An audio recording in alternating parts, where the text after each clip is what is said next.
मनसेच्या उमेदवारांची यादी आजही जाहीर झालेली नाहीये। मुंबई महापालिकेच्या निवडणुकीसाठी जागा वाटप पूर्ण झालं असलं तरी यादी जाहीर झालेली नाहीये।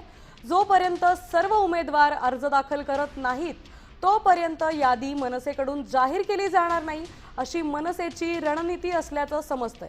उमेदवारी अर्ज दाखल करण्याच्या शेवटच्या वेळेपर्यंत ही गुप्तता पाळण्याचं मनसेचं ध्येय आहे। तर युतीच्या घोषणेवेळी राज ठाकरे यांनी केलेल्या वक्तव्याचा भान ठेवून मनसे नेत्यांकडून सावध भूमिका घेतली जाते।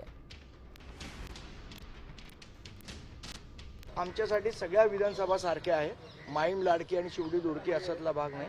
शिवडीचा जो हक्क आहे तो शिवडीलाच मिळाला पाहिजे आणि माईमचा जो हक्क आहे तो माईमला मिळाला पाहिजे। त्यामुळे अशी कुठलीही आमच्याकडनं प्रस्ताव आम्ही दिलेला नाही। आता तिढा सुटलेला आहे किंवा रादर तिढा नव्हता। ज्या काय जागांचं वाटप होतं ते कंप्लीट झालेलं आहे। थोडं काय एक्सचेंज शेवटच्या मोमेंटला असतं तेवढं चालू राहील। देश विदेशातील प्रत्येक घडामोडींचे लाईव्ह अपडेट मिळवण्यासाठी आता साम टीव्हीच्या सर्व सोशल मीडिया प्लॅटफॉर्मला लाईक, फॉलो आणि सबस्क्राईब करा।